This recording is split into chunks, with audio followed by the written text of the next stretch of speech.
Un problème. Voilà. Je contrôle pas bien le zoom. Hein.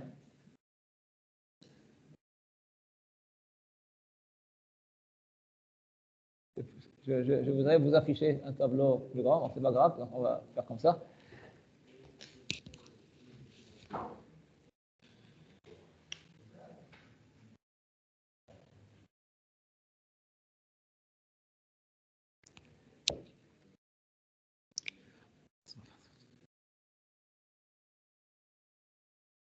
Donc, non, on a le niveau acoustique. Donc, qu'est-ce qu'on a dit? Que L est égal à 10 log de I sur I0, c'est ce que j'ai écrit tout à l'heure. Et on a dit que LI, c'est égal à LW plus 10 log 1 sur 4pi RK. Donc là, c'est quand on est dehors. Donc, ça veut dire que lorsque j'ai une source S et un point O, le son qui va venir ici, à une distance R, aura ce niveau.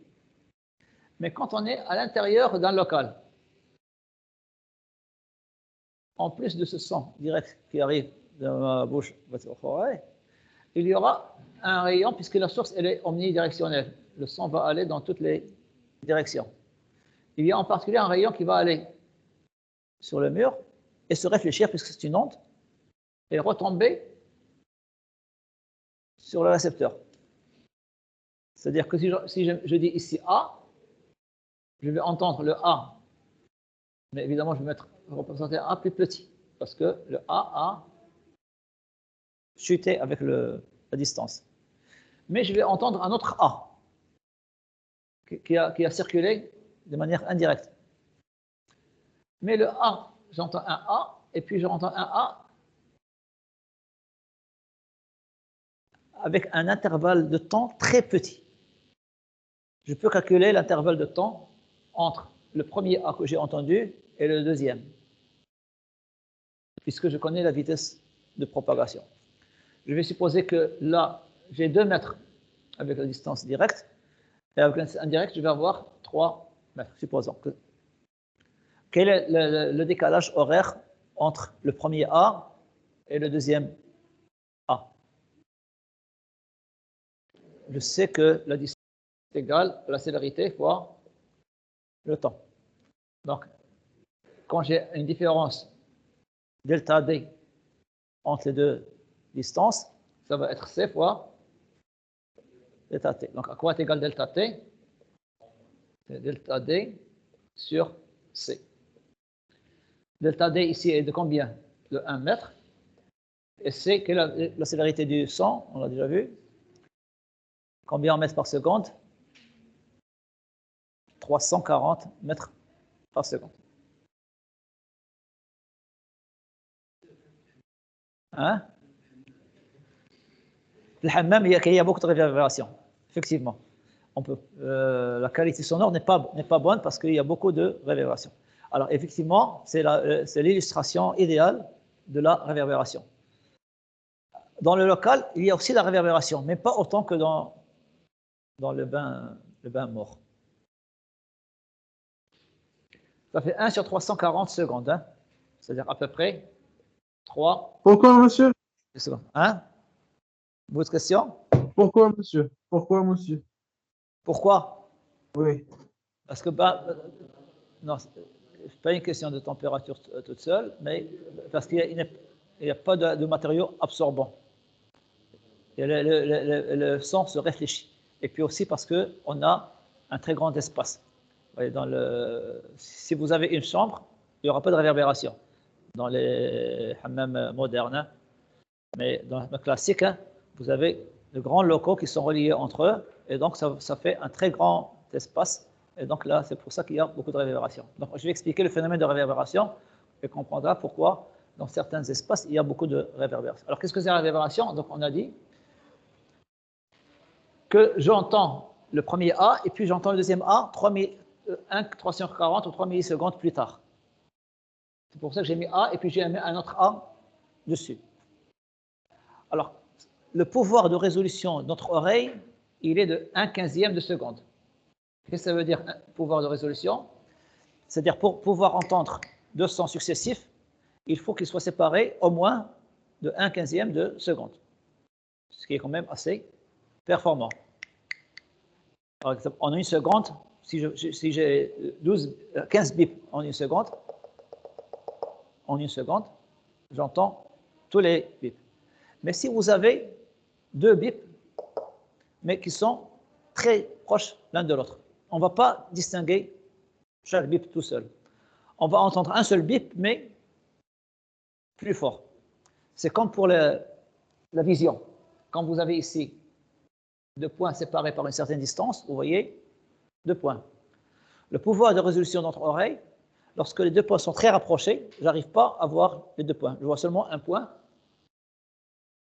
plus gros. Donc là, est-ce que vous voyez les 2 points? Moi, je le vois parce que là, il y a un espace entre les deux. Mais votre pouvoir de résolution, à la distance où vous êtes, vous n'allez pas pouvoir voir les deux points. Vous voyez un seul point, mais plus gros. Pareil, là, vous allez entendre un seul son, mais plus fort. Donc, il y a une analogie. Mais, normalement, il y a cette première réflexion, mais aussi, on peut aller 1, 2, 3 réflexions. Alors, chaque réflexion, le niveau baisse, parce qu'il y a une partie qui est absorbée et une partie qui est réfléchie. Et on peut avoir 4, 5, autant de pratiquement infini. C'est-à-dire, plus le n augmente et plus le niveau va baisser. À un certain moment, ça va être négligeable. C'est-à-dire, notre oreille ne va plus percevoir les signaux qui vont commencer à venir à partir d'un certain nombre de réflexions. Donc là, c'est, au lieu d'entendre AA, qu'est-ce que je vais entendre? Je vais entendre un A avec un niveau qui va baisser. Quelle est la différence entre la réverbération et l'écho? Des fois, ce phénomène-là, on l'appelle l'écho, mais rigoureusement, ce n'est pas l'écho. C'est quoi? Quand est-ce que un exemple vous avez de l'écho? L'écho, on entend le son plusieurs fois. Voilà, on peut entendre le son plusieurs fois. Un exemple, si vous êtes par exemple dans une falaise comme ça, et vous dites A, le A va aller jusqu'à une certaine montagne et revenir. Donc vous entendez le A et vous entendez un autre A. S'il y a une montagne qui est plus éloignée, vous allez entendre un troisième A. C'est-à-dire que c'est tout le son qui se réfléchit et qui revient. Mais comme la distance est assez grande, il revient au bout d'un temps qui est supérieur à 1/15e de seconde.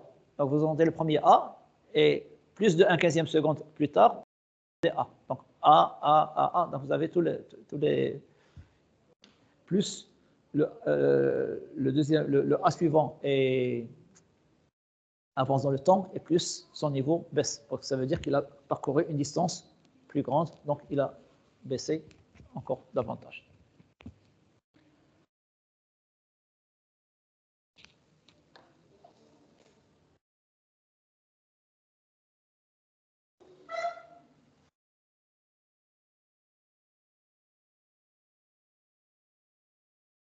Donc, la réverbération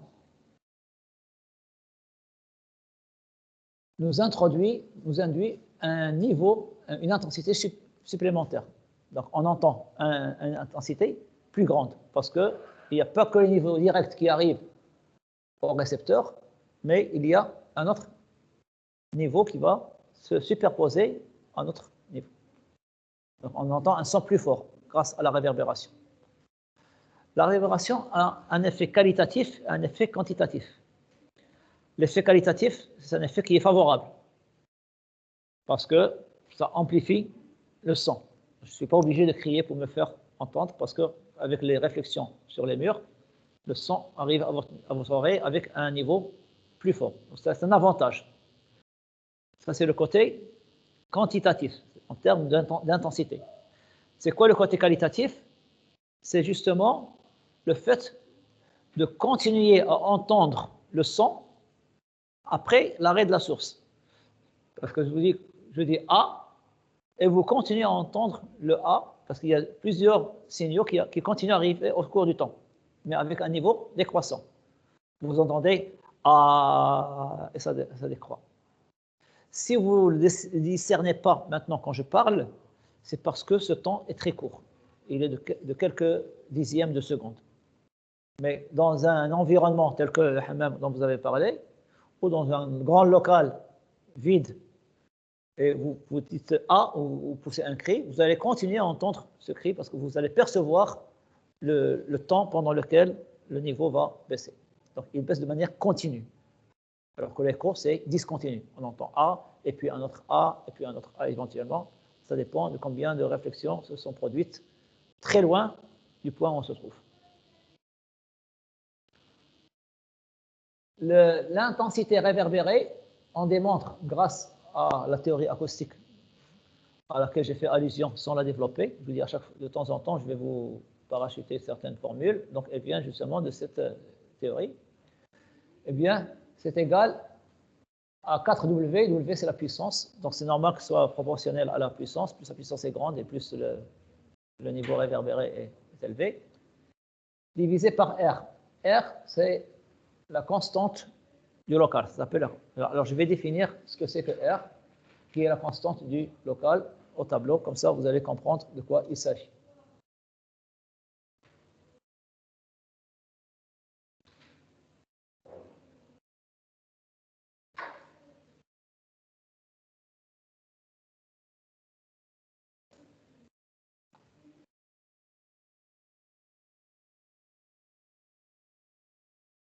Je voudrais augmenter la taille du tableau, mais apparemment, il y a un petit problème au niveau.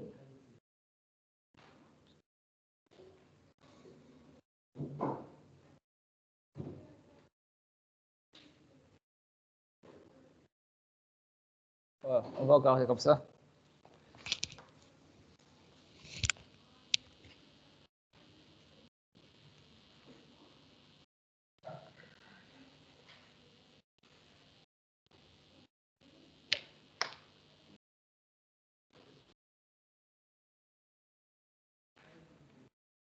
Supposez que vous ayez un local. Je voudrais savoir quel est le pouvoir absorbant de ce local. Pourquoi je parle de l'absorption? Parce que le phénomène de réverbération est lié à la réflexion. Et donc, la réflexion et l'absorption sont complémentaires. Ce qui n'est pas réfléchi est absorbé. On définit le coefficient d'absorption, on va le noter alpha, comme étant le rapport entre l'intensité absorbée et l'intensité réverbérée. Elle est inférieure ou égale à 1. En fait, elle est strictement inférieure à 1 parce qu'il n'existe pas de matériau qui soit parfaitement absorbant. Il y a toujours une réflexion qui est plus ou moins grande. En fait, la règle pour les matériaux, c'est la réflexion et non pas l'absorption. Il n'y a que quelques matériaux qui sont absorbants, mais quand je considère les matériaux classiques qu'on utilise dans le bâtiment, ils sont essentiellement réfléchissants. Ils sont très peu absorbants. On n'absorbe que quelques pourcents du son, et le reste est réfléchi. C'est pour ça qu'on a de la réverbération. Ce local-là, on peut calculer ce qu'on appelle son pouvoir absorbant. Comment je vais définir son absorption? Ce local la surface absorbe. Elle participe à l'absorption par sa surface. Par exemple, vous avez les murs, vous avez le sol, vous avez le plafond. On va résumer les surfaces à ces trois, mais normalement, il y en a beaucoup d'autres. Hein. Il y a les portes, les fenêtres, le mobilier, etc. Donc, chaque surface, ici S plafond, S mur et là S sol, a une certaine caractéristique en termes d'absorption. Donc là, je vais avoir alpha des murs, là, alpha du plafond, alpha du sol. Je fixe les idées, par exemple, le sol est en carrelage ici, donc le carrelage, il a une certaine absorption. Les murs sont en béton, donc le béton, il a une certaine absorption. Ensuite, le plafond, par exemple, il est en plâtre, le plâtre aussi a une autre absorption. Donc chaque matériau a sa propre absorption. Donc le pouvoir absorbant, ça va être sigma de alpha i SI. De 1 jusqu'à n. N étant le nombre de surfaces qui participent à l'absorption dans le local. Donc, pour caractériser le pouvoir absorbant, j'ai besoin de combien d'informations? 2n informations. Toutes les surfaces, les n surfaces qui constituent le local, et pour chaque surface, quel est son coefficient d'absorption. Pour calculer le niveau réverbéré, je n'ai pas besoin de connaître le détail. Eh bien, il me suffit de connaître le alpha moyen dans tout le local. Comment on définit le alpha moyen? Je vais supposer que toutes les surfaces SP, SM et SS sont toutes recouvertes par un même matériau fictif moyen dont la valeur est de alpha bar et qui conduit à la même absorption que mon local. Donc, comment je vais calculer le pouvoir absorbant de ce local-là? En calculant sigma des alpha i SI, mais avec le même alpha pour toutes les surfaces. C'est un alpha moyen. Donc, je vais sortir le alpha bar et ça donne alpha bar sigma des SI.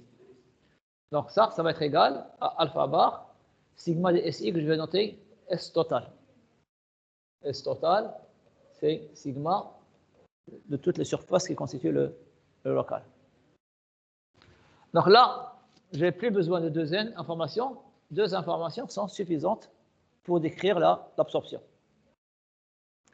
Je vais encore davantage résumer parce que je n'ai pas besoin de connaître le alpha bar et le ST en même temps. Il me suffira de connaître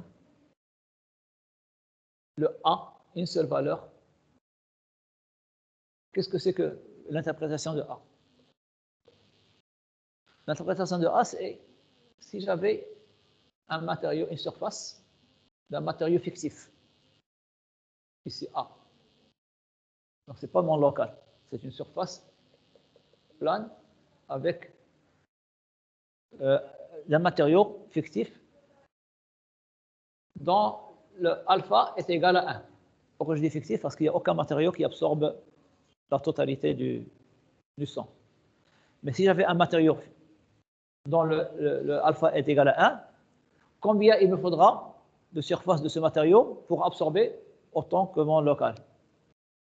Il me faudra une surface A, parce que là, ça va me donner A, le sigma de alpha et SI, ça va être tout simplement 1 fois A.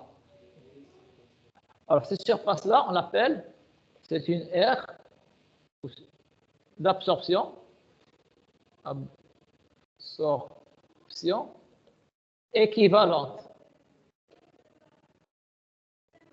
L'absorption équivalente, c'est la surface qu'il me faut de ce matériau-là pour absorber autant que mon local. Donc, je n'ai pas besoin de connaître le détail de la répartition des surfaces dans le local. Il suffit de connaître cette valeur A pour pouvoir déterminer le niveau absorbé. Et dans ce cas-là, l'intensité absorbée, I, qui est réverbérée, ce n'est pas absorbé, c'est le complément, est égal à combien? On a dit c'est 4 W, W c'est la source, sur R, avec R égale combien? C'est une expression qui dépend de A.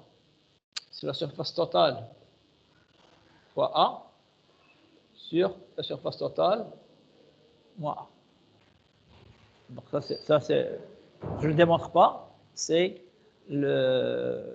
l'expression de I réverbéré.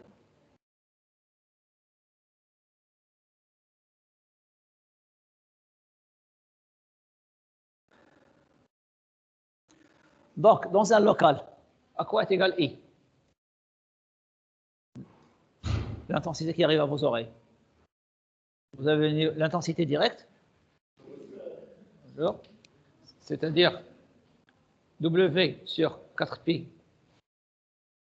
R carré, plus l'intensité réverbérée, c'est-à-dire 4W sur sur grand R. Maintenant, si je veux calculer L, j'applique la définition. Tout à l'heure, en appliquant la définition, ce que je trouvais, j'ai trouvé LW plus 10 log de 1 sur 4 pi R. Maintenant, si je sors le W aussi, je vais ajouter 4 sur R. Donc c'est égal à LW plus 10 log de 4 pi R carré. Mais là, je vais ajouter plus 4 sur R. Je peux mettre W en facteur. Et donc là, j'ai plus un seul terme, j'ai deux termes. J'ai le terme direct et le terme réverbéré. Hein? Oui. Je suis colloque qu'un polyco. Le polyco, c'est ce que je vous projette. Hein. Bon, là, c'est seulement les explications. Hein. D'accord? Bon, maintenant,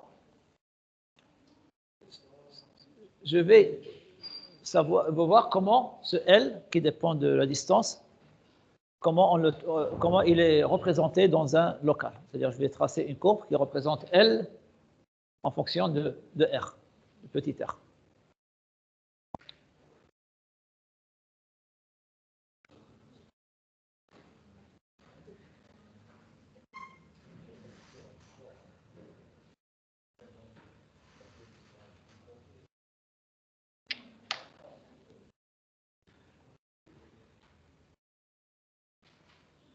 On a, en fait, I, c'est égal à I direct plus I réverbéré. Hein. I, c'est égal à I direct plus I réverbéré. Donc, les niveaux L, est-ce que c'est correct d'écrire L direct plus L réverbéré? Est-ce que cette écriture est correcte? Ça, c'est l'objet du premier chapitre. Non, pour l'écrire soit correct, on va faire. C'est-à-dire, je compose les deux niveaux. Je n'ajoute pas numériquement les deux niveaux. Hein. Les intensités s'ajoutent, mais les niveaux se composent avec la méthode qu'on a vue dans le chapitre précédent.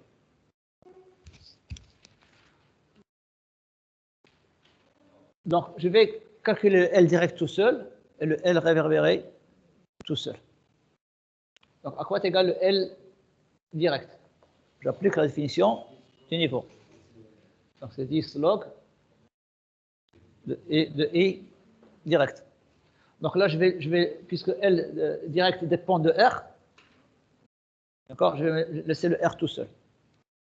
Donc, ça va être de W sur 4pi I0, puisque là, il faut diviser par I0, c'est I sur I0, fois 1 sur R au carré.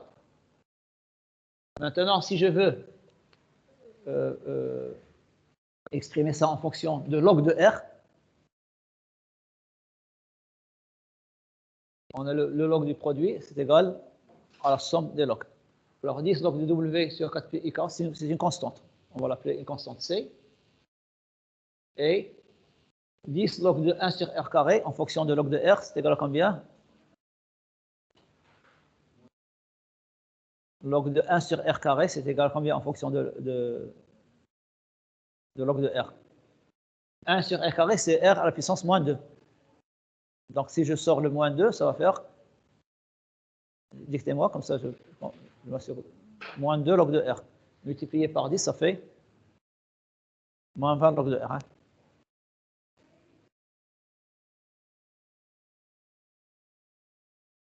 Donc, si j'appelle ça Y et log de R, j'appelle X, la loi Y en fonction de X, c'est une loi qui est linéaire décroissante.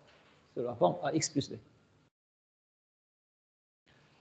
Donc, je pourrais représenter le L direct en fonction de log de R. Par contre, le L réverbéré, c'est une constante C'. Vous avez constaté que le niveau ici ne dépend pas de la distance. En tout point du local, on a le même niveau réverbéré. Même intensité réverbérée, donc même niveau réverbéré. Hein? كنسمعك. يتبدل غير alpha. Il n'y a pas d'alpha ici. Pour R, j'ai besoin de grand A. Ça dépend de alpha, mais c'est-à-dire, je n'ai pas besoin de connaître la répartition. On peut obtenir le A de différents moyens, on aura toujours le même niveau réverbéré. On peut avoir plusieurs combinaisons qui vont nous donner le même A. Dans ce cas-là, le niveau réverbéré, c'est le même. Vous comprenez? Donc, on peut avoir un revêtement, même salle, même local, mais je vais changer les revêtements. Mais si j'aboutis au même A, le niveau réverbéré va être le même. Donc, si je représente maintenant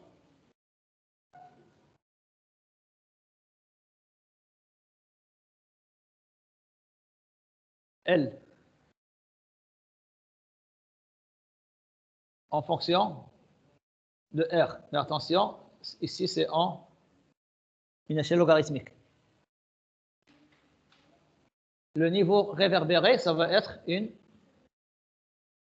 constante. Une constante qui va être plus ou moins grande en fonction de l'absorption du local. Plus le local est absorbant, et plus le niveau va baisser, plus le local est réverbérant, il va être grand.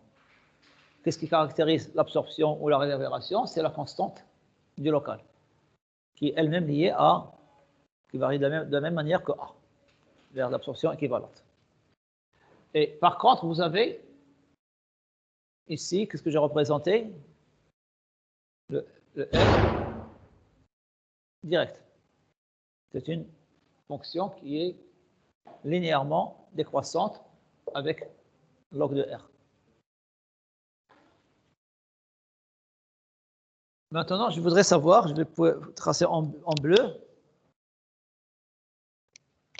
quel est L. Je dois le représenter ici.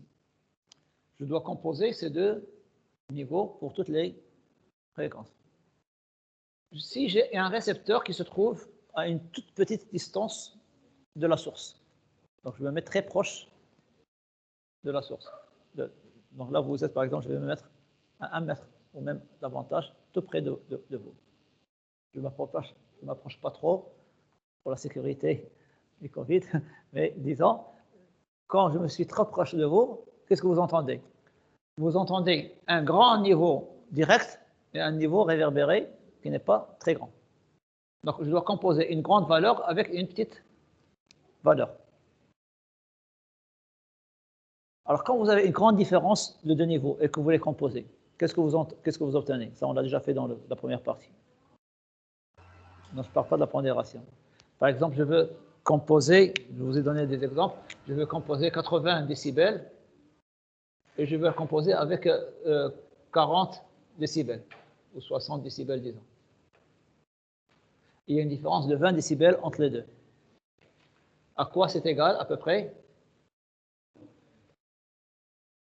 Parce que le tout petit niveau que j'ai composé avec le niveau le plus grand, ça va m'amener une variation de quelques centièmes. C'est négligeable. Parce que plus la différence est grande, et plus la valeur à ajouter au niveau le plus fort pour trouver le résultat est petit. Vous avez la courbe entre les mains si vous avez le poly. Et donc, par exemple, pour une différence de 15, il faut combien ajouter? Il faut ajouter 0,1. Donc là, j'ai une différence de 20. Donc, on ajoute une valeur inférieure à 0,1. Et donc, c'est pratiquement le niveau le plus fort qu'on entend. Légèrement supérieur, mais c'est à peine détectable. Donc, quand on est très proche de la courbe et que je compose le niveau direct et le niveau réverbéré, qu'est-ce que j'obtiens pratiquement? Le niveau direct. Je peux faire la même chose quand on est très loin de la source. Dans ce cas-là, le niveau direct, c'est amenuisé pratiquement. Et qu'est-ce qui reste? Le niveau réverbéré. C'est pratiquement que le niveau réverbéré que j'entends lorsque je suis très loin. Par exemple, le niveau direct va être 20, par exemple. Ici, je vais avoir 20, et là et la 60, donc il y aura une différence de 40, donc je vais avoir pratiquement que le 60. Quand est-ce que je ne peux pas faire ça? C'est lorsque les deux ont le même ordre de grandeur, en particulier quand ils sont égaux.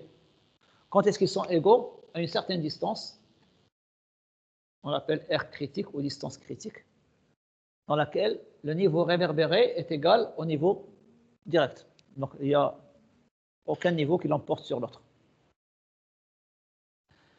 Dans ce cas-là, quel est le niveau qui résulte? L'intensité va doubler. Et le double. D'accord? J'ai deux valeurs identiques. Donc, quelle est l'intensité qui va être? C'est le double de cette valeur commune. Puisque j'ai cette intensité à partir de ce niveau et la même intensité à partir de l'autre niveau.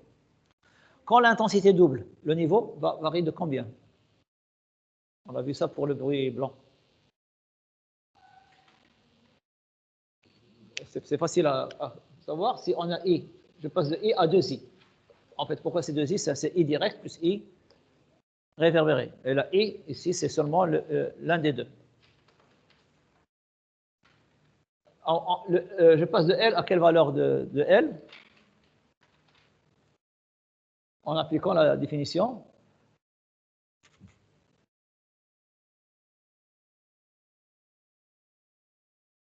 Vous voulez qu'on refasse le calcul? On l'a déjà fait pour le bruit blanc. Quand l'intensité double, qu'est-ce qui va se passer? Je passe à L. L, qu'est-ce que c'est? L égale combien? C'est 10 log de I sur I0. Là, c'est L pour I. Et L pour 2I, c'est égal à combien? 10 log de 2I sur I0. C'est égal à combien ça? C'est 10 log de I sur I0 plus 10 de 2. Ça, qu'est-ce que c'est? C'est L pour I. Et 10 log de 2 est de combien? On l'a calculé. Vous pouvez le recalculer maintenant si vous voulez. C'est 3 décibels. 0,0. Donc, on ajoute 3. On ajoute 3 décibels. Donc, quel est le niveau qui va résulter ici?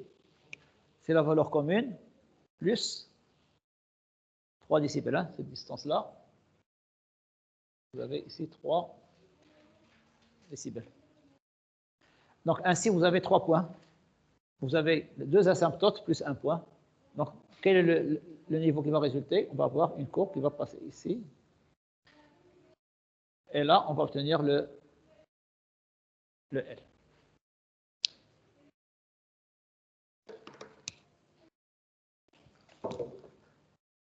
Donc là, on a vu comment varie le niveau dans un local.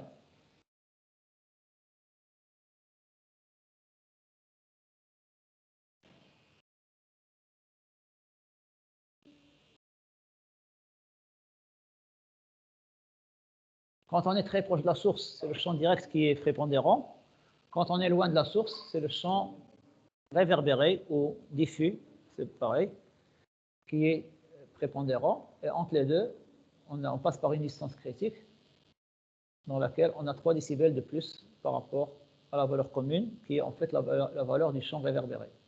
On lui ajoute la valeur du champ direct qui devient égale en ce point à celle du champ réverbéré. Quelle conclusion pratique on peut tirer de cette courbe? Dans un amphi, si vous êtes à la deuxième rangée et vous voulez mieux entendre, vous pouvez passer de la deuxième à la première rangée, c'est efficace. Mais si vous êtes derrière, ça ne sert à rien de vous battre avec vos camarades pour gagner une ou deux rangées parce que ce n'est pas ça qui va vous permettre de mieux entendre. Hein. Ce n'est qu'à partir de la distance critique que ça commence à être intéressant de s'approcher du professeur. Mais quand vous êtes loin, tout le monde entend la même chose. Il n'entend que le niveau réverbéré, parce que le niveau direct est absorbé par le niveau réverbéré.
Je vais peut-être... Ah, c'est revenu.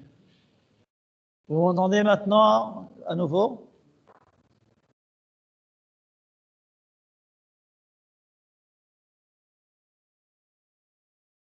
Mauvaise qualité.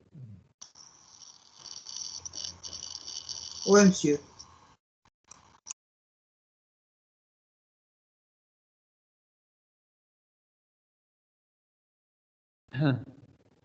Donc, le temps de réverbération, c'est lui qui va nous caractériser le phénomène de réverbération. Qu'est-ce que c'est que le temps de réverbération? C'est la durée pendant laquelle on continue à entendre le son après l'arrêt de la source. C'est ça la définition. Hein. Donc, je peux la définir par cette courbe ou alors par une phrase, si vous voulez la phrase. Donc, qu'est-ce que c'est que le temps de réverbération? C'est la durée pendant laquelle on continue à entendre le son. C'est-à-dire que j'ai un son qui est émis, et puis à l'instant T1, je coupe la source. Donc jusqu'à T1, j'entendais un certain niveau. À T1, le niveau va commencer à baisser. Il continuera à baisser. Quand il aura baissé de 60 décibels, ça va se passer à l'instant T2. La durée entre T1 et T2, c'est le temps de réverbération. 60 décibels, une chute de 60 décibels de niveau, ça correspond à une chute de combien en termes d'intensité? Toujours d'après la loi qui détermine le niveau en fonction de l'intensité. Quand je vous ai expliqué l'intensité, je vous ai dit que chaque multiplication par 10 de l'intensité correspond à une augmentation de 10 points pour les niveaux. Donc à chaque fois que je multiplie par 10 l'intensité, j'ajoute 10 points au niveau. Inversement, à chaque fois que je divise par 10, j'enlève 10 points au niveau. Quand je vais enlever 60 points au niveau, j'ai divisé par combien? J'ai divisé 6 fois par 10. Par 10, puis par 10, puis par 10, ça fait 10 à la puissance 6. C'est-à-dire 1 million. Donc l'intensité a chuté du millionième. Alors quand il n'y a plus que le millionième d'intensité, là je peux dire que je n'entends plus le bruit. Et la durée qui s'est écoulée pour que je n'entends plus que le millième, que le millionième de l'intensité, ça veut dire que j'entends le niveau initial moins 60 décibels, et bien là je peux dire que je n'entends plus, hein, évidemment. Quand il y a 60 décibels de moins, je peux dire que ce son n'existe plus. Et donc la durée pendant laquelle le niveau a baissé, eh bien c'est la durée de réverbération. C'est elle qui caractérise la réverbération. Le confort acoustique correspond à une valeur bien déterminée de ce temps de réverbération. Pour la parole, l'ordre de grandeur est de 0,1 seconde. Pardon, 0,5 secondes.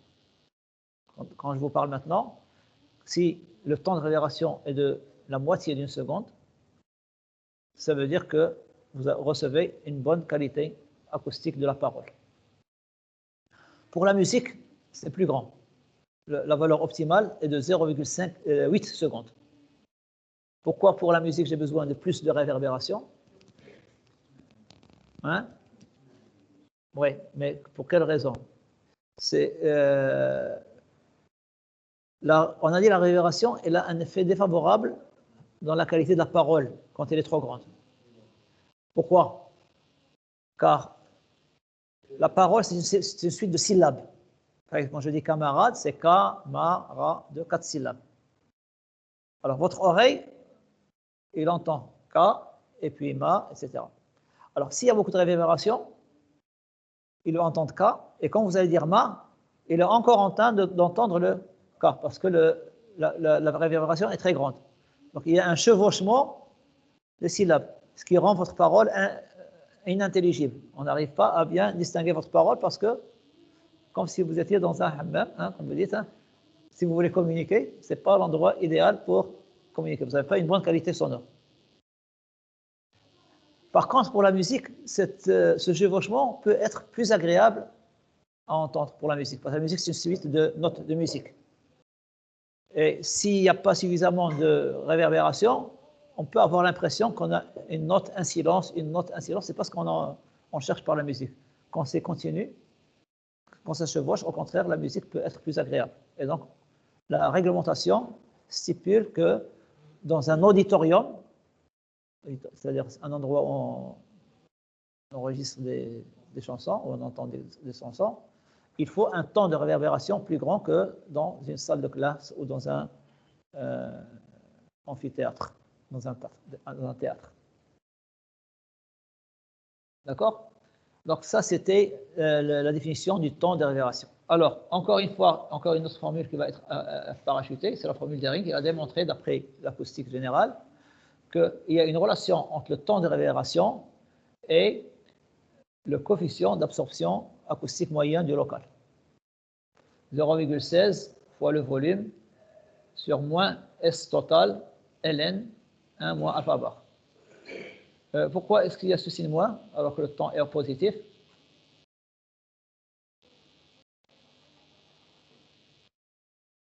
Le alpha bar, il est compris entre 0 et 1 parce qu'on ne peut pas absorber plus que ce qu'on a reçu. Donc 1 moins alpha aussi est compris en 0 et 1. Et en 0 et 1, le ln est compris entre moins l'infini et 0, c'est-à-dire qu'il est négatif. Donc le signe moins, c'est pour avoir un TR positif. Donc ça, c'est une formule qui est un peu compliquée, mais Sabine a remarqué que généralement, pour les matériaux classiques de construction, le alpha est petit. Il est de quelques centièmes. S'il est petit, je pourrais faire un développement limité de ln de 1 moins alpha autour de 0. Je vais trouver une fonction équivalente de ln de 1 plus alpha au voisinage de alpha égale 0. Vous avez déjà fait des développements limités ou des linéarisations. Donc, quelle est la fonction qui est équivalente à ln de 1, ln de 1 plus x au voisinage de x égale 0?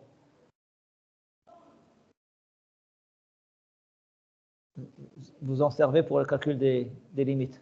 Vous remplacez une fonction parce que, si vous voulez, ça vous intéresse de faire une petite démonstration mathématique rapide?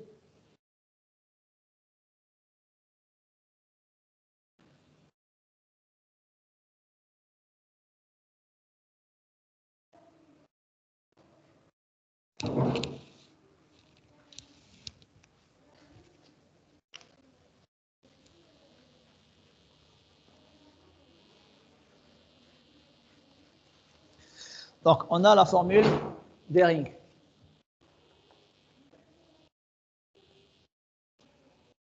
On a une relation du temps de réverbération en fonction de coefficient d'absorption. C'est-à-dire que c'est 0,16 fois le volume sur moins S total, ln de 1 moins alpha bar. Or, alpha bar est très inférieur à 1 en pratique. Bon, c'est vrai qu'il y a des matériaux qui sont des matériaux absorbants pour lesquels alpha bar, justement, est élevé. Élevé, ça veut dire qu'il est plus proche de 1 que de 0. Mais pour le béton, le plâtre, le carrelage, par exemple, je peux ajouter le bois, le verre, tous les matériaux de construction, eh bien, il est de quelques centièmes. On va voir les valeurs exactes plus tard. Donc, c'est très petit. Donc, je vais remplacer la fonction ln de 1 moins alpha par une fonction équivalente au voisinage de 0. Donc, au voisinage de 0, à quoi est égal ln? Alors, de manière générale, à quoi est égal f de x au voisinage de 0? C'est égal à f de 0 plus f' de 0 sur 1 factoriel x plus f seconde de 0 sur 2 factoriel x au carré, plus, etc. Vous connaissez ces développements. C'est en série de qui? De Taylor. Ça, c'est des mathématiques. En physique, qu'est-ce que je fais? Je vais me limiter, je linéarise. C'est-à-dire, je vais m'y limiter au terme linéaire. Je ne vais pas ajouter les autres termes parce que quand x est très petit, x carré est négligeable devant x. Si vous avez 10, x égale 1 centième, c'est petit, x au carré est égal à 1 10 millième, donc c'est négligeable. Hein? Donc je garde uniquement le terme linéaire. C'est ça, ça veut dire linéariser une courbe. Hein? Et donc ici, à quoi est égal f de x? C'est ln de 1 plus x. Donc ln de 1 plus x est égal à f de 0. À quoi est égal f de 0 pour ln de 1 plus x? Pour x égale 0, ln de 1 c'est 0. Et à quoi, quelle est la fonction f' pour ln de 1 plus x? 1 sur 1 plus x. Donc à quoi est égal f' de 0? C'est 1 plus 1 fois 1 sur 1 factoriel fois x, plus, etc., des termes qu'on va négliger. Donc, à quoi est égal? Des fois, je ne sais pas si vous avez fait cette opération, cette notation, O de x1, c'est-à-dire une valeur qui est négligeable devant x1. Et donc, je peux écrire que ln de 1 plus x est équivalent à x. C'est égal à x. Physiquement, on va dire que c'est à peu près égal à x. Et donc, si j'applique ça ici, ln de 1 moins alpha bar, c'est égal à 1 moins alpha bar. Donc ça, c'est égal, à peu près égal, ETR, est à peu près égal à combien? 0,16 V sur ST fois alpha bar. Or, à quoi est égal ST fois alpha bar? C'est justement l'aire d'absorption équivalente. Donc ainsi, je peux calculer le temps de réverbération en fonction de l'aire d'absorption équivalente grâce à la formule de, cette fois, Sabine.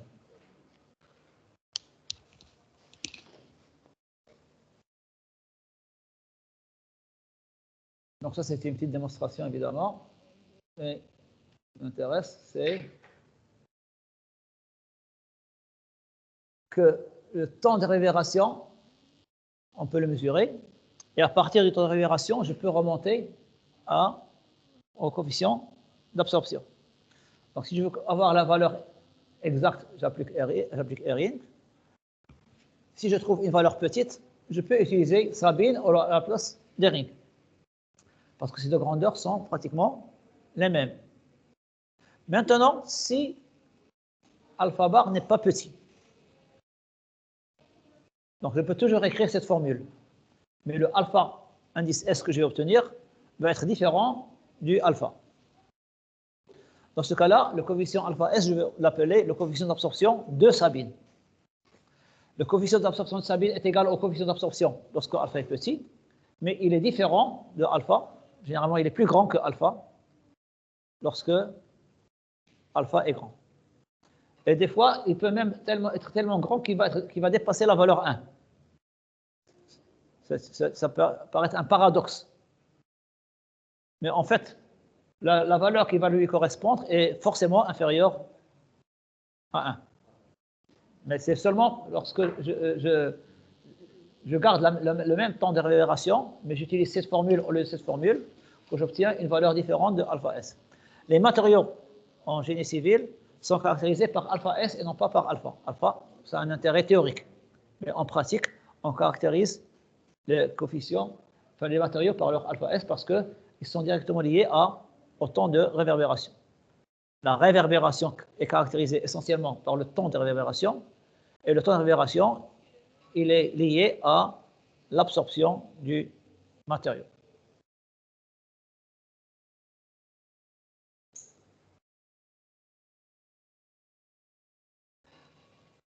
Donc, alpha S, c'est le coefficient d'absorption de Sabine.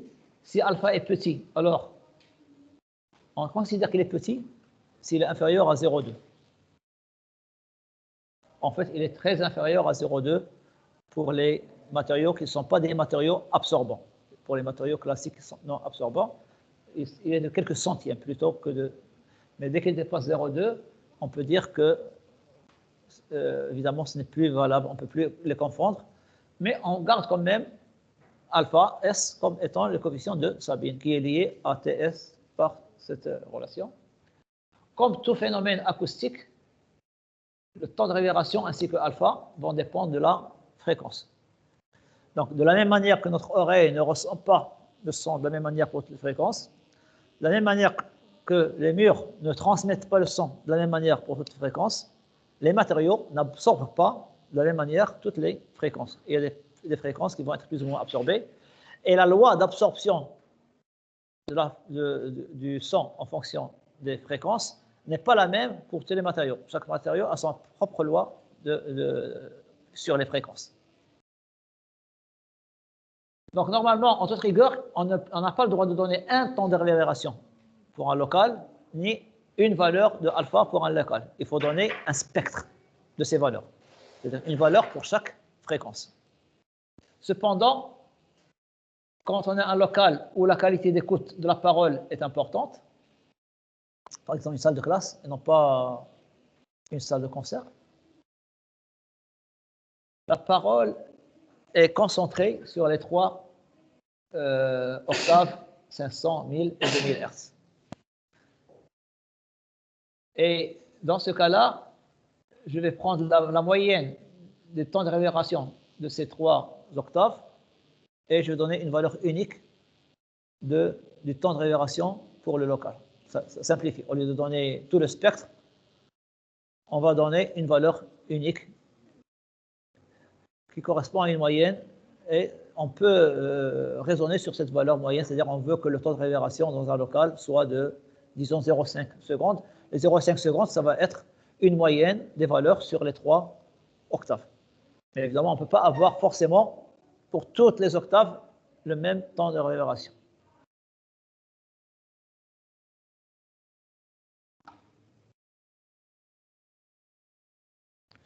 Là, je vous donne des photos de locaux pour lesquels on a à gauche un temps de réverbération qui est faible. Il s'agit d'une chambre qui est de petite taille, qui est très meublée, avec des fauteuils en velours, avec de la moquette, avec du papier peint sur les murs, c'est-à-dire qu'on n'a plus les matériaux à leur état pur. Quand je recouvre le sol qui est en carrelage par de la moquette c'est un matériau qui est absorbant. Ça veut dire que la salle devient très absorbante.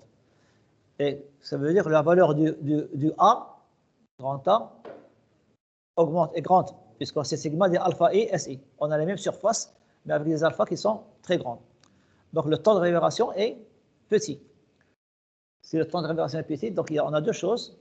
Au point de vue qualitatif, il n'y a pas de réverbération. Donc la qualité sonore, on entend le son direct. Et au point de vue quantitatif, ça c'est quantitatif, au point de vue qualitatif, il n'y a pas de réverbération, c'est-à-dire que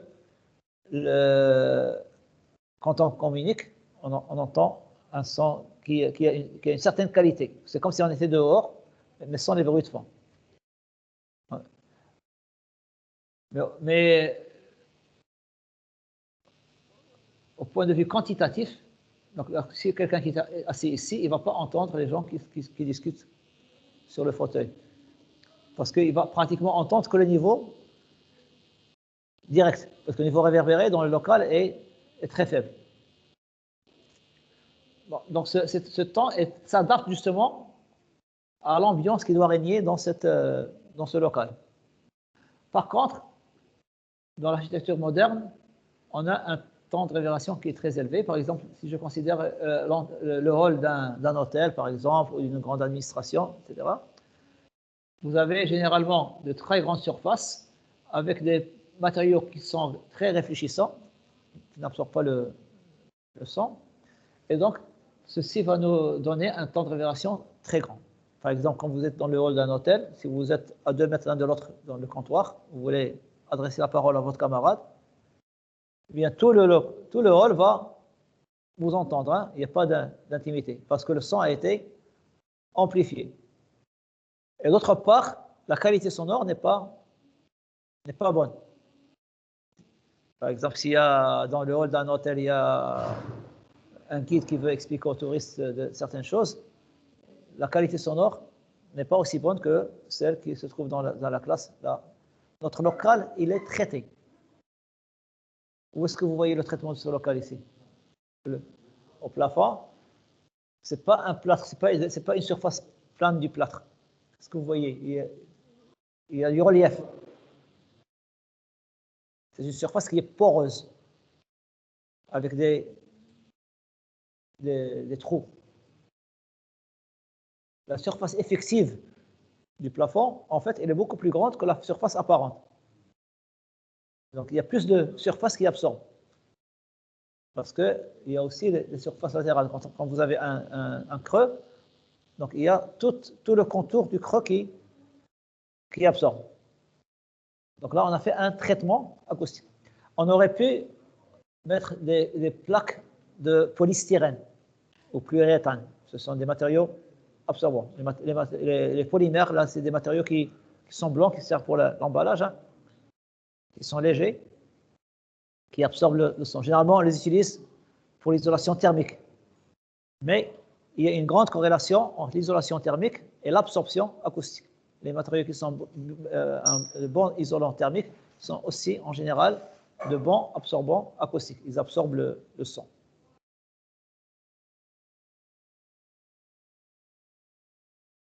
Comment je mesure le coefficient de Sabine, en laboratoire? Je considère une salle réverbérante. C'est une grande salle avec des parois qui sont très réfléchissantes pour que le temps de réverbération mesuré dans cette salle soit de plusieurs secondes. C'est pour minimiser l'erreur de mesure sur le temps. Si j'ai une erreur de 1 centième de seconde, par exemple, dans la mesure, quand je mesure 1/10 de seconde, c'est une erreur de 10%. Mais quand je mesure 10 secondes, quelle erreur relative avec 1 centième par rapport à 10, ça fait 1 millième. Donc c'est une erreur du millième, c'est très petite. Donc il vaut mieux avoir de grandes valeurs du temps de réverbération qu'on va mesurer. C'est pour ça que je prends en laboratoire une salle réverbérante. Je vais mesurer le temps de réverbération dans cette salle avec la formule de Sabine. Quelle est la relation entre le temps de réverbération et grand A et donc alpha, puisque grand A dépend de alpha. Voilà. A égale, on a dit, sigma de alpha i SI. Sigma de 1 jusqu'à n, n étant le nombre de surfaces. Alors, dans le local, nu, il y a combien de surfaces? Le type de surface, évidemment. Toutes les surfaces, elles ont le même alpha. C'est le alpha du local. Donc, en fait, le A est composé d'un seul terme. Pour la surface, c'est la surface totale du local. Et pour le alpha, c'est le alpha du local. D'accord? Donc, quelle est l'expression de la salle nue? On a TR égale 0,16. Alors, comme s'il s'agit d'une mesure en laboratoire, on ajoute un chiffre après la virgule, 0,161. Nous, on se contente de 0,16, on ne cherche pas la précision. Fois V, le volume du local. Sur grand A, c'est la surface totale fois alpha, parce qu'on a une seule surface qui absorbe. C'est la surface totale du local. Maintenant, je refais la même mesure, mais avec une salle, la même salle, mais on va recouvrir une partie de la salle, une surface que j'appelais SM, avec le matériau. Le matériau dont je veux mesurer le coefficient d'absorption. Pour nous fixer les idées, on va prendre de la laine de verre. La laine de verre est très utilisée dans les applications, que ce soit thermiques ou acoustiques. Donc, c'est une salle recouverte. On va mesurer un nouveau temps de réverbération. Est-ce qu'il va être plus petit ou plus grand? Quand j'ai ajouté Oui. L'absorption, est-ce qu'elle va augmenter ou diminuer? L'absorption va augmenter et donc le temps va diminuer. Le temps de réverbération va diminuer. Il y a moins de réverbération. Plus le local est absorbant et moins il est réverbérant. Parce que la réverbération est un phénomène qui est lié à la réflexion. La réflexion et l'absorption sont complémentaires. Donc si j'augmente l'absorption, je diminue la réflexion. Donc il n'y aura pas beaucoup de réverbération quand il y a de l'absorption. Bon, maintenant, je vous demande de me dire l'expression ou la nouvelle expression du temps de réverbération dans cette nouvelle configuration, la configuration qui est au tableau. C'est 0,16 fois le volume sur grand A. Quelle est la valeur de grand A ici? Grand A, c'est sigma de alpha I, SI. Donc, il y a deux termes. Alors, explicitez ces deux termes-là.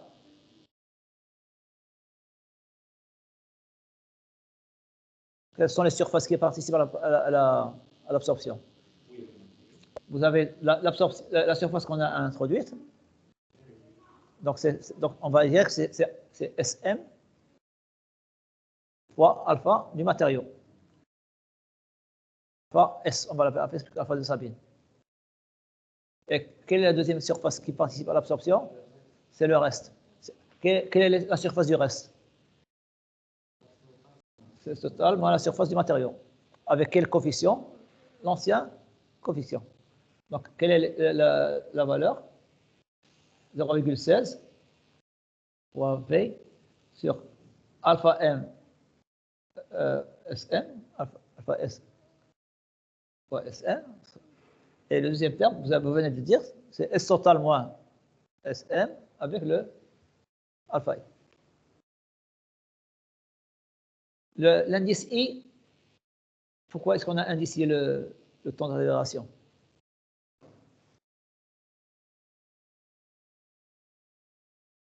C'est vis-à-vis de la fréquence. La fréquence I, 500, 1000 ou 2000 Hz. Pour une autre fréquence, on va avoir un autre TR.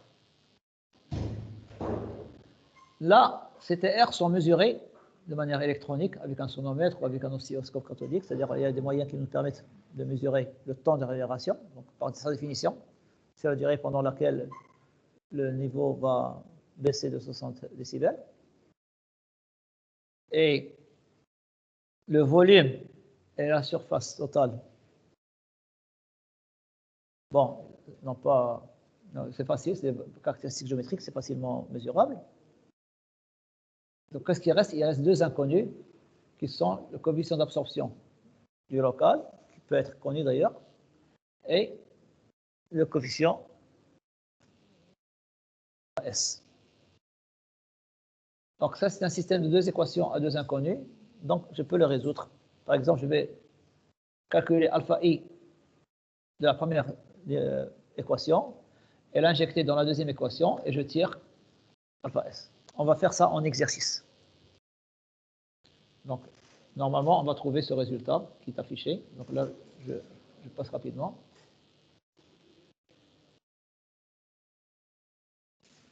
Quand on fait les mesures à différentes fréquences et pour différents matériaux, on voit les valeurs pour le béton, pour le plâtre, pour le verre,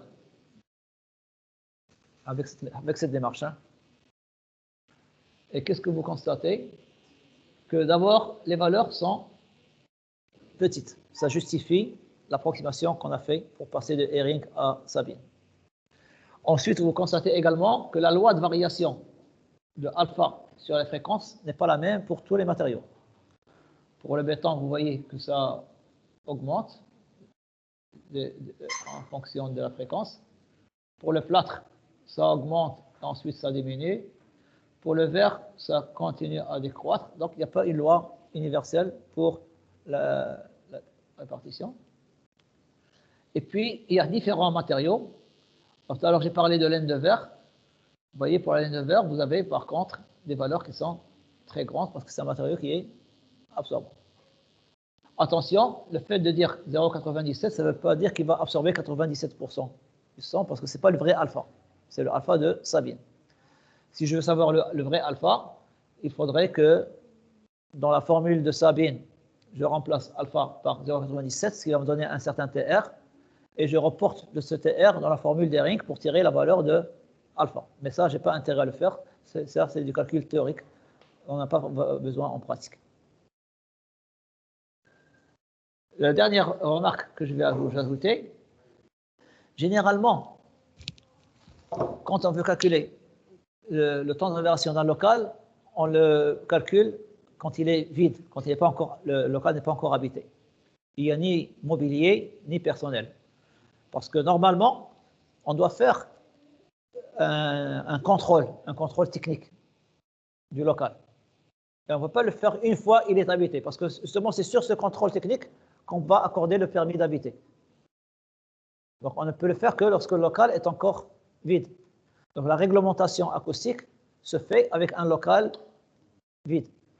Et quand on veut faire un dimensionnement, on va tenir compte de l'absorption du local. Parce que si c'est un local qui est destiné à être une salle de classe, vous avez plein de tables, plein de chaises, plein de personnes. Si c'est le même local, on veut mettre le bureau du directeur ici, hein, c'est possible, hein, eh bien, il y aura un bureau, une chaise, une personne. Donc, ce n'est pas la même absorption. Parce que les personnes et le mobilier absorbent aussi.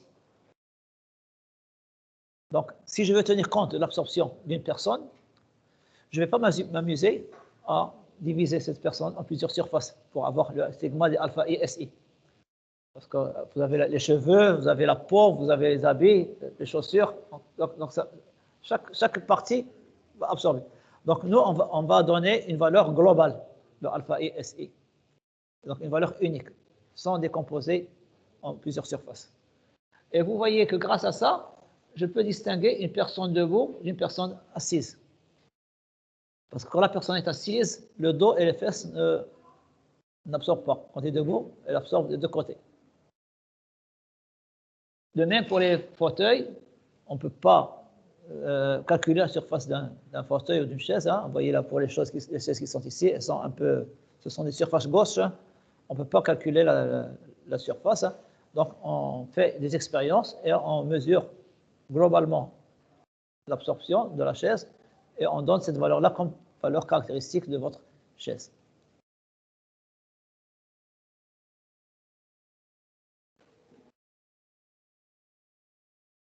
Bon.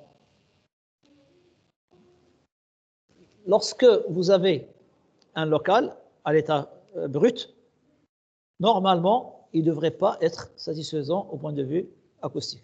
Pour quelle raison? Car étant donné, on vient de voir, pour les matériaux bruts, on a des alphas très petits, donc ça va conduire à un grand A très petit, sigma des alpha I, SI. D'après Sabine, si grand A est petit, le TR est grand, parce que TR égale 0,16 V sur A. Donc on va avoir un temps de révélation très grand, ou plutôt trop grand. Si vous avez un très grand temps de révélation, la communication ne va pas être bonne. En fait, on ne se base pas seulement sur l'intuition, mais normalement sur une réglementation.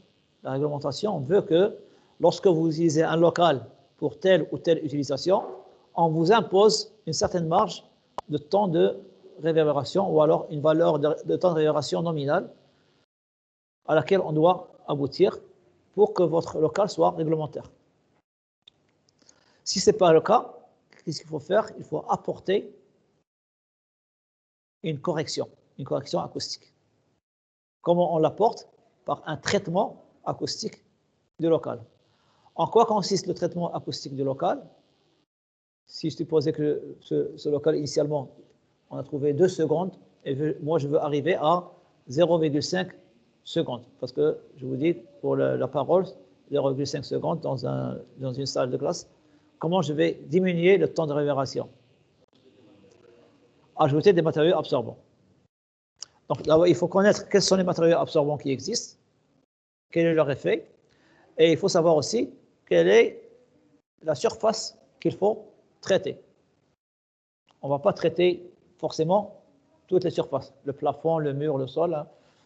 On peut faire une combinaison de ces matériaux. Le plafond, il y a des matériaux spécifiques. Pour le sol, comment est-ce qu'on peut traiter le sol si je veux avoir plus d'absorption?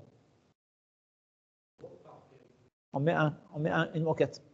La moquette absorbe plus que le carrelage ou le marbre.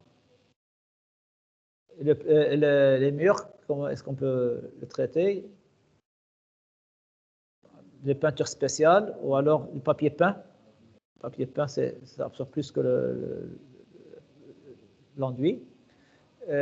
Puis, il y a aussi ce qu'on appelle des moquettes murales. Ou alors, si vous avez une fenêtre en verre, le verre, on peut mettre des rideaux. Des rideaux, ça absorbe aussi. Le velours, ça absorbe. Donc là, il faut étudier les matériaux. Comment est-ce qu'on va les utiliser? Il y a 3 aspects dans la correction acoustique. L'aspect géométrique, ondulatoire et statistique. L'aspect dont je vous parle maintenant, c'est l'aspect statistique, 3e volet. Pourquoi? Car le temps de révélation, c'est un phénomène statistique. Pourquoi? Parce qu'il résulte d'un certain nombre de réflexions, un très grand nombre de réflexions sur les murs. Donc, je ne peux pas suivre chaque réflexion, chaque rayon sonore à part. Donc, c'est la loi des grands nombres qui est traitée de manière statistique. Mais le côté géométrique, c'est quelle est la relation qui existe entre la géométrie du local et la qualité sonore dans un local. Ce côté-là, cet aspect, je ne peux pas le corriger a posteriori. Parce qu'une fois que j'ai conçu le local, je ne vais pas modifier ses dimensions, ni sa forme. Mais il est quand même intéressant, lors de la conception du local, de savoir quelles sont les solutions géométriques, c'est-à-dire architecturales, pour le local, qui vont nous permettre d'avoir une bonne qualité sonore dans le local. Quand je dis qualité, c'est un niveau satisfaisant et en même temps, il ne faut pas avoir une mauvaise impression du son. Une mauvaise impression du son, ça peut être aussi lié à l'écho. On peut avoir de l'écho.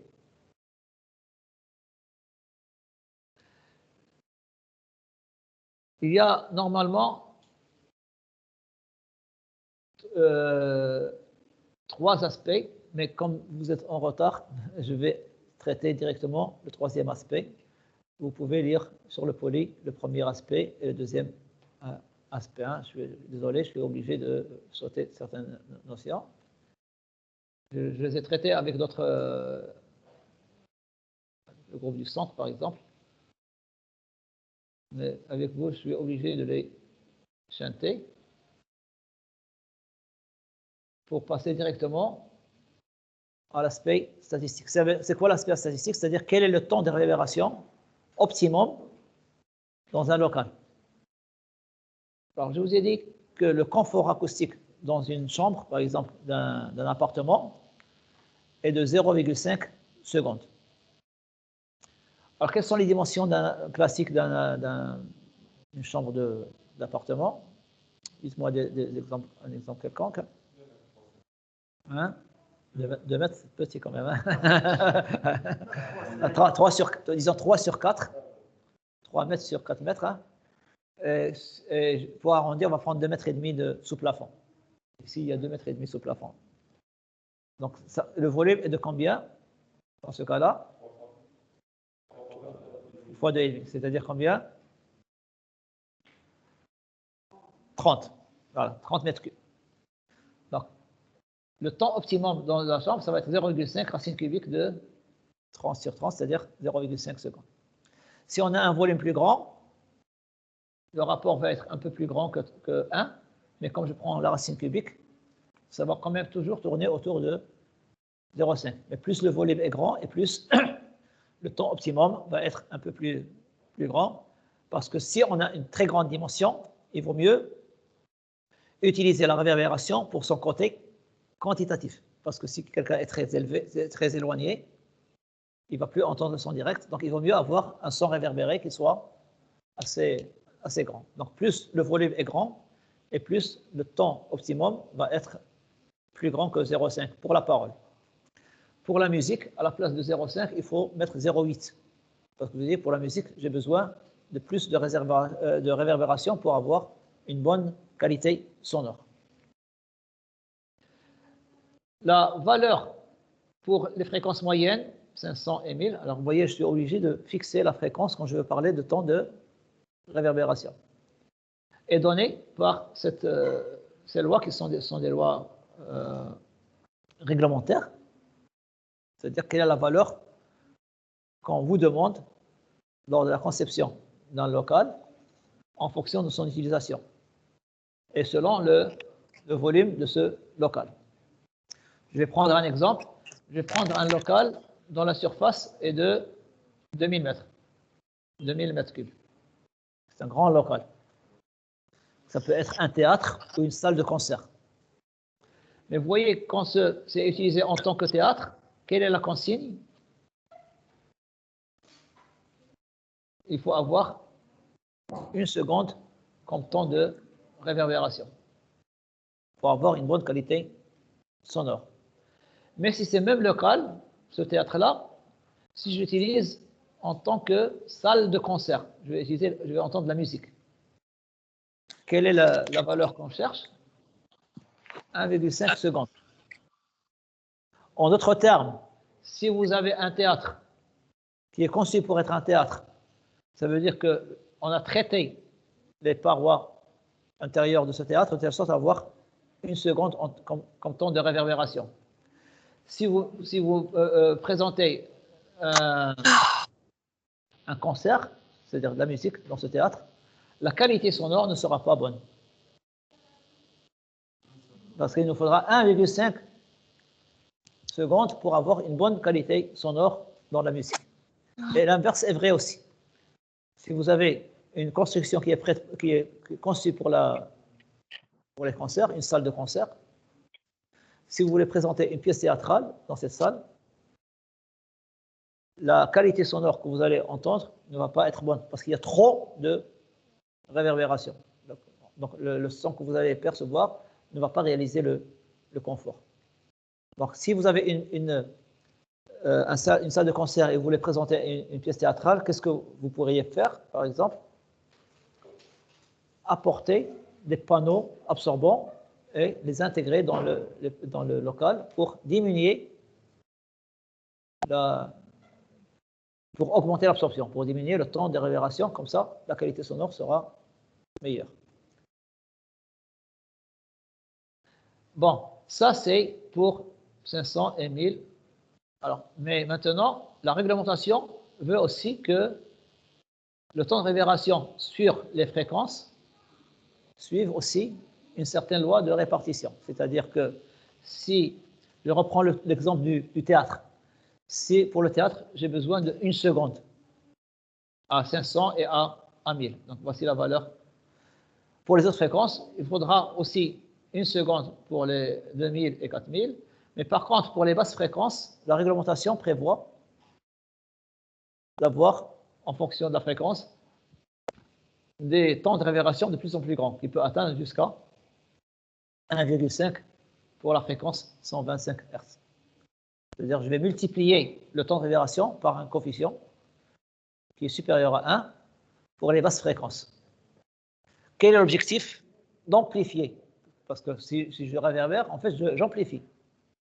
D'amplifier le son aux basses fréquences.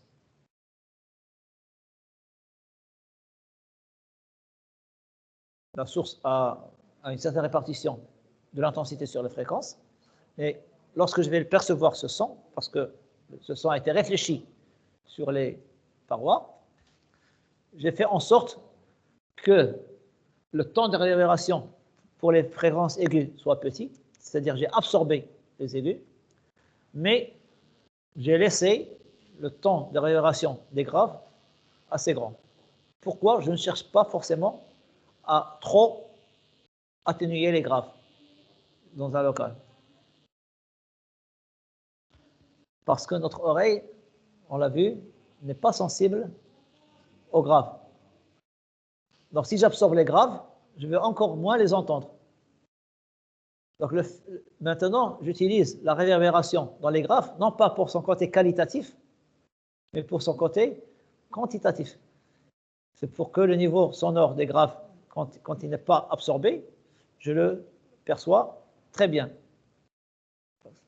C'est pour ça qu'on va s'arranger, quand on va traiter le local, à bien absorber les aigus, en mettant des matériaux qui absorbent les aigus, mais pour les graves, on va moins les absorber.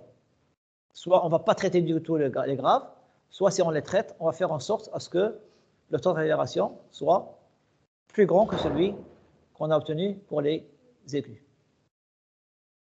Pour cela, il faut savoir quelle est l'action des matériaux qu'on appelle les matériaux absorbants. Est-ce qu'ils agissent sur les aigus? Est-ce qu'ils agissent sur les médiums? Est-ce qu'ils agissent sur les graves? Et c'est ça l'objectif de la suite du cours. Donc là, vous arrivez au même niveau que vos camarades d'autres groupes. Donc la prochaine fois, on va voir le choix des matériaux absorbants. On va les classer. Mais quels sont les deux types de problèmes en pratique qu'on peut rencontrer en tant qu'ingénieur acousticien, on va vous demander de résoudre. On va construire un local, on va mesurer le temps de réverbération, ou même sans le mesurer, si je connais les caractéristiques des matériaux, je vais dire que le temps de réverbération est trop grand. Alors, quelle est la solution? C'est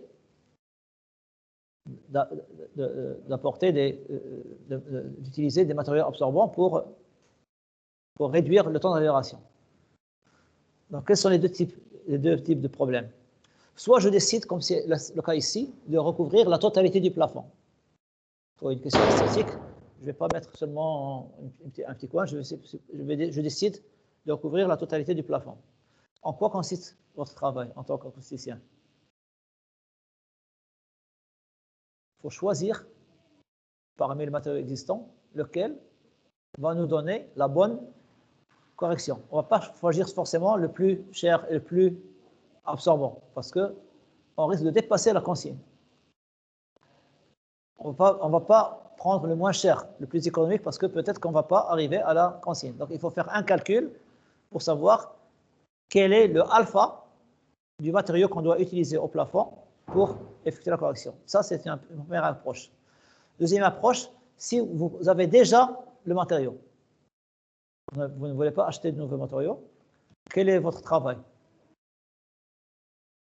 Ouais. L'emplacement, mais pas seulement l'emplacement. On n'est pas obligé de placer tout le matériau, seulement une surface. Donc, je calcule la surface avant de voir son emplacement.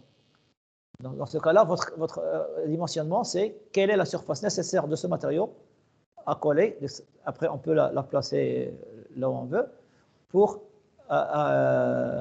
réaliser la correction. Donc, ça, c'est le travail de l'acousticien. On fera ça en exercice. Les deux types de problèmes seront traités en exercice plus tard. Voilà, donc je vous remercie pour votre attention. Je vais faire l'appel. S'il vous plaît, pour l'appel, moi je compte globalement. Si tout le monde est là, je ne fais pas l'appel. Après, je vais faire l'appel un par un. Le groupe qui a précédé n'a pas été très honnête, puisqu'il y a des gens qui ont dit présent pour d'autres. Donc il y a 3 absents, et quand j'ai fait l'appel, j'en ai trouvé qu'un seul. Donc là, moi, je vous demande maintenant, surtout pour ceux qui ne sont pas là, si je dis un nom qui n'est pas là, personne ne dit présent à sa place. Hein. Je peux contrôler, mais ça va prendre beaucoup de temps. Mais il vaut mieux être mûr et ne pas et honnête, ne pas dire présent pour quelqu'un d'autre. Hein.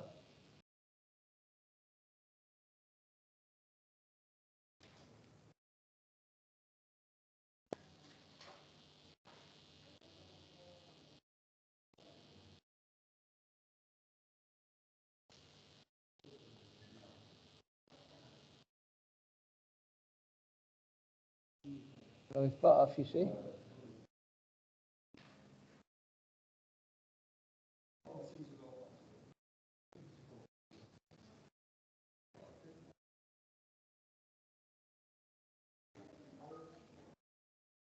Donc là, il y a 15 en réunion, y compris moi, ça fait 14. 15, 16, 17, 18, 19, 20, 21. Et vous, vous êtes au nombre de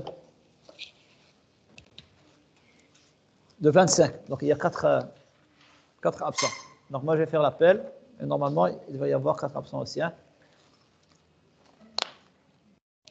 Amel Nadi. Présent. Arabani Taha. Bakal Hamza. Bakali Hamza.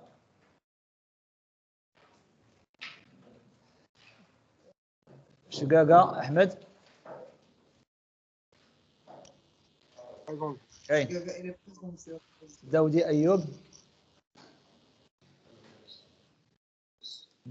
داودي ايوب كاين ولا لا؟ نديروش احنا ليه علاش ديت بريزون كاين ما كاينش ابصر خرشي ليلى مسيو نقصتينا مسيو Présente. خرشي ليلى كاينه مسيو حركاش فاطمه مسيو وي شكون كيهضر؟ عصام نقصتينا مسيو ها قبل ليلى ما كاينش عيسى ما عنديش انا عيسى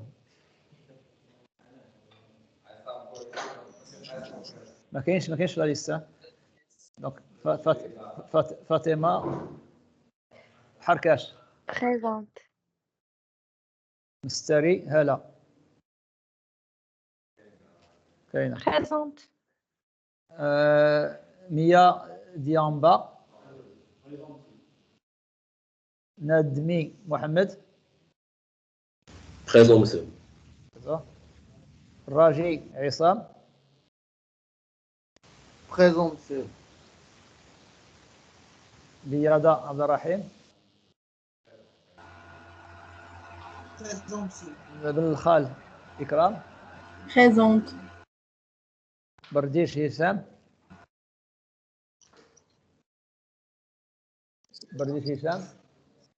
كاين فرقوني عصام بريزون مسيو إدريسي عبد السلام فريد أسامة Présent, monsieur. جمال خليل خيار ندى كوندير يوسف كوندير كاينش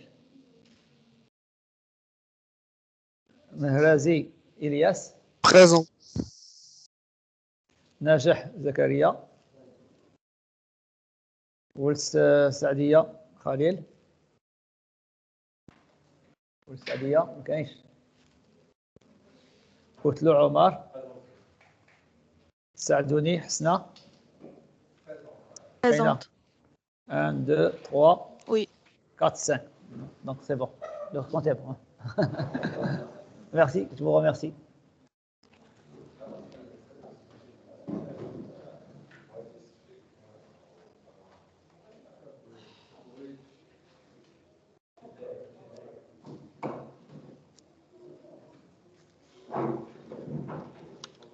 Au revoir.